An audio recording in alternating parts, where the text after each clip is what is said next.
Bem-vindos ao The Debate.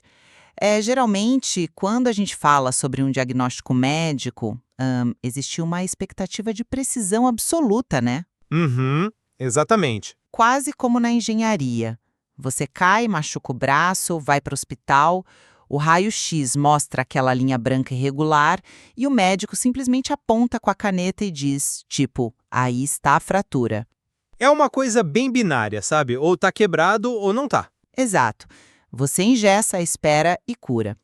Mas aí você entra no mundo do futebol de elite, no meio de uma crise nacional, e de repente aquela máquina de raio-x parece ter entrado em curto-circuito. Estamos olhando para um cenário que é muito mais nebuloso, muito mais complexo. Com certeza. Traz uma certa paz de espírito ter um diagnóstico exato. Mas no futebol as coisas raramente são preto no branco. Pois é, o paciente na nossa mesa de cirurgia hoje é a seleção brasileira logo após uma derrota contra a França que, assim, não doeu só no placar, mas reverberou globalmente. A imprensa internacional, analisando o material que a gente tem em mãos, não poupou palavras. Nossa, não poupou mesmo. Os jornais europeus usaram termos brutais para descrever o jogo. Falaram em um Brasil dominado, descreveram uma equipe sem reação e talvez o golpe mais duro de todos, chamaram-o de um time de joelhos. De joelhos. Olha, essa é uma imagem fortíssima, né? Principalmente quando aplicada a uma nação que ostenta 5 estrelas no peito. Não é o tipo de linguagem que a gente costuma ver. É bem pesado. Vai muito além de uma simples análise de estatística ou de posse de bola. Dizer que o Brasil estava de joelhos é questionar a própria alma da equipe. E é exatamente essa tensão que nos traz aqui hoje.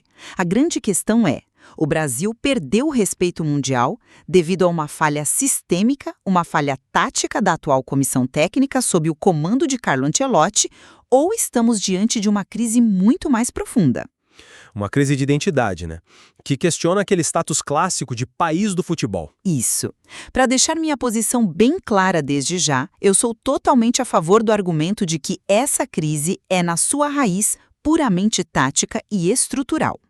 Mas será que só o esquema resolve? Eu acredito que sim.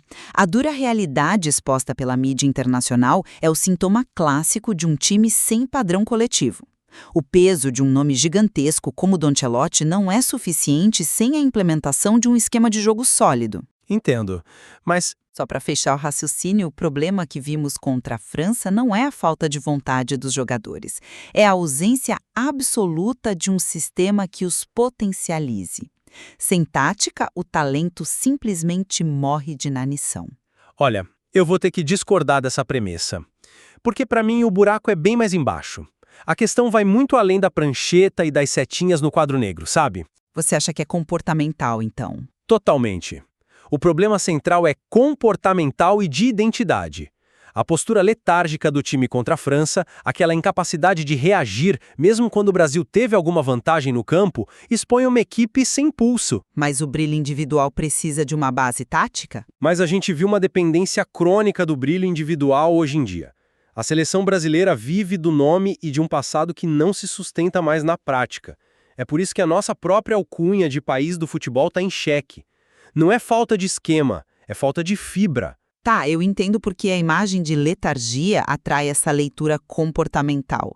É fácil bater na tecla da raça, mas a gente precisa olhar para a mecânica do jogo moderno. Uhum. O futebol contemporâneo é um jogo de ecossistemas.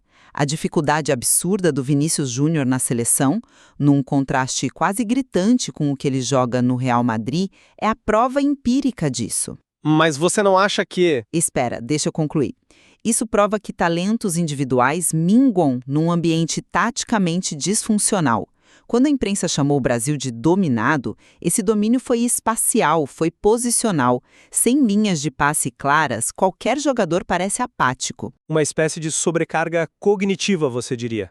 Exatamente. A apatia que você vê, eu vejo como sobrecarga cognitiva, resultante de um esquema inexistente. Olha, eu entendo o apelo de culpar o sistema. É muito conveniente, né?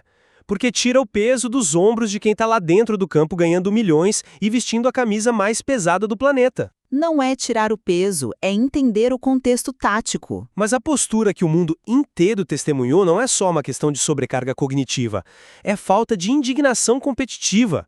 Quando o Brasil sofreu o reverso contra a França, a gente não viu uma equipe tentando se reorganizar de forma afobada. A gente viu uma equipe aceitando a derrota. Mas a organização tática deles, O fato do Kylian Mbappé ter decidido o jogo com uma imposição física e mental assustadora, enquanto os craques brasileiros sumiram, não é só problema de ecossistema. É sintoma de uma geração que não consegue carregar a responsabilidade se não tiver um clube perfeitamente azeitado por trás. Falta liderança em campo. vamos ser justos aqui e analisar exatamente esse duelo que você trouxe, Mbappé versus Vinícius Júnior. Esse contraste foi o grande foco das análises pós-jogo, né? Sim, com certeza. Mas a gente precisa entender o mecanismo por trás dessa disparidade. É como colocar o motor de Fórmula 1 num chassi com a transmissão quebrada. Uma metáfora interessante. O talento bruto, a potência de aceleração do Vinícius, tá toda ali. Ele é um motor de altíssimo desempenho, mas na seleção atual, a engrenagem tática falha miseravelmente. E no Real Madrid a transmissão é perfeita, claro. Exato. No clube, as peças se conectam, ele acelera, e o time traciona junto. Na seleção, ele acelera no vazio porque não tem suporte estrutural, e aí ele parece ineficiente. Olha, eu entendo a elegância dessa metáfora, mas na prática eu simplesmente não compro essa ideia. E deixa eu te explicar o porquê. Pode falar. Essa metáfora do motor pressupõe que o jogador de elite é só uma peça passiva que responde à máquina ao redor. Mas o futebol no mais alto nível exige que as estrelas transcendam o sistema quando ele falha. Mas a França também tem um sistema. Sim, mas a seleção francesa passou por momentos de caos no jogo também. O meio-campo deles falhou, a bola não chegava limpa, e o que o Mbappé fez? Ele não ficou esperando a engrenagem voltar a funcionar. Ele é um jogador fisicamente diferente. Jogadores de seleções históricas encontram maneiras de ditar o ritmo mesmo no caos. Entendo seu ponto. A incapacidade do Vini de replicar esse domínio, de chamar a responsabilidade no grito, sugere uma falta de imposição pessoal. Quando a camisa pesa, a liderança tácita tem que aparecer, não dá para ficar esperando o manual de instruções. Esse é um ponto interessante, mas a realidade biomecânica e tática do futebol moderno não permite mais heróis solitários contra defesas organizadas. O tempo de pegar a bola na intermediária, driblar 5 e resolver o jogo, acabou, sabe? Mas o Mbappé se impõe. Ele faz isso dentro de uma estrutura que trabalha para ele. O sistema francês isola o lateral adversário para ele ter 1 contra 1. Existe uma matemática espacial ali. Quando o Vinícius recebe a bola na seleção, ele olha para frente e tem 2, 3 marcadores. E falta opção de passe. Exato. Ele olha para o lado e não tem a ultrapassagem de um lateral nosso para puxar a marcação. Não é falta de liderança tácita. É matemática no campo. É impossível ser um motor se o espaço não é criado pela movimentação dos companheiros. Mas vem cá, se a gente culpa o sistema dessa forma absoluta, a gente inevitavelmente aponta o dedo para quem constrói o sistema, né? Naturalmente. Então a gente chega no epicentro dessa tempestade, Carlo Ancelotti. O Ancelotti já está pressionado. Nós estamos realmente dizendo que um dos técnicos mais vitoriosos da história, de repente, esqueceu como se posiciona um lateral? Não é que ele esqueceu, mas a dinâmica de implementar isso é completamente diferente numa seleção. Será que técnico estrangeiro funciona no Brasil, então? A pressão gigantesca que se formou sobre ele ilustra uma dinâmica perversa. O trabalho do Ancelotti exige a construção de automatismos, que é o lateral saber a hora de arrancar só pelo olhar do volante. Isso leva tempo. Leva meses de treinos diários em um clube de elite. Na seleção, o cara tem 3 treinos de campo antes de um jogo classificatório pesado. A crítica maciça ignora que um padrão moderno não se instala por osmose, nem pelo peso do currículo. Olha, eu concordo plenamente que o tempo de treino é escasso. Mas, de novo, currículo não entra em campo. O Ancelotti é reverenciado no mundo todo não por ser um cientista tático, mas pela capacidade ímpar de gerir vestiário, o famoso man management. Sim, ele é um mestre nisso. Então eu te lanço um desafio. Se um técnico desse calibre sofre para fazer o time sequer reagir ou ter uma postura altiva, o defeito não estaria na própria matéria-prima. Você diz nos jogadores? Na mentalidade deles, não existe aquela conversa de que rola uma panelinha na seleção. A impressão é que a seleção atual sofre de uma síndrome perigosa. Se o talento não resolve com um drible nos primeiros 15 minutos, o time inteiro murcha. Eu acho especulação perigosa falar de panelinha. Mas a apatia é real.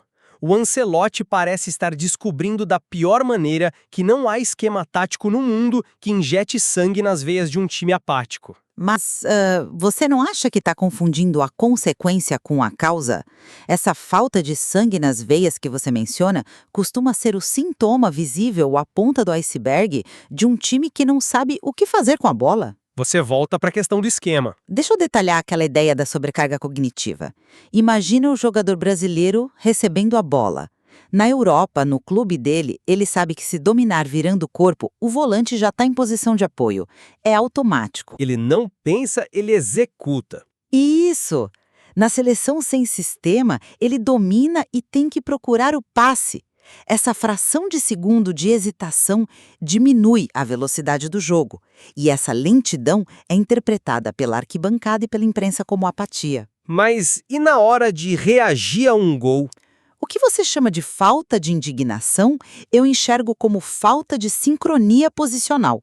Quando a França faz o gol, se o time não tem um sistema confiável para se apoiar e dizer, ok, vamos voltar ao plano, o colapso parece psicológico, mas a fratura original é puramente estrutural. É um argumento forte, admito. Mas o ponto cego dessa tese é que ela ignora completamente o peso da camisa e o fator histórico. Quando a imprensa internacional diz que Brasil estava de joelhos, isso aponta para um fenômeno mais profundo. Como assim? A falha tática e a falta de brio estão convergindo e alterando permanentemente a forma como o mundo enxerga a gente.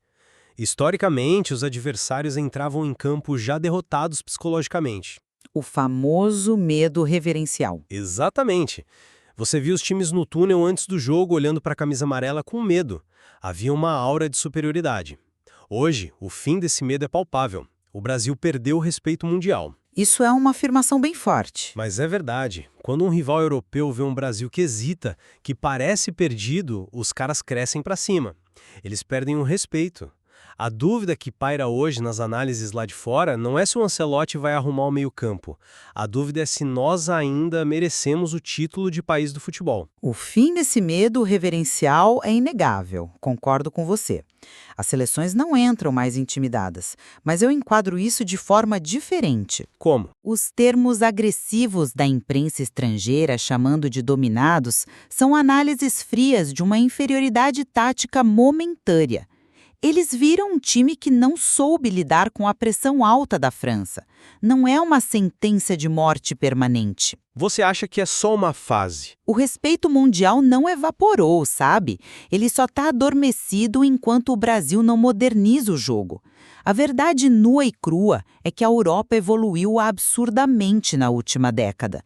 E nós ficamos para trás nessa corrida armamentista tática. Nisso eu sou forçado a concordar. Mas a essência técnica, o controle de bola absurdo do brasileiro, isso não desapareceu.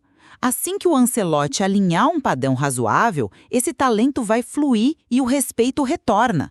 A ferramenta enferrujou, mas a mão de obra ainda é a melhor do mundo. A mão de obra é a melhor do mundo? Olha, eu vou ter que levar o tom aqui porque essa complacência com a ideia de uma mera obsolescência tática é o que está nos destruindo. Complacência não, é análise fria do cenário.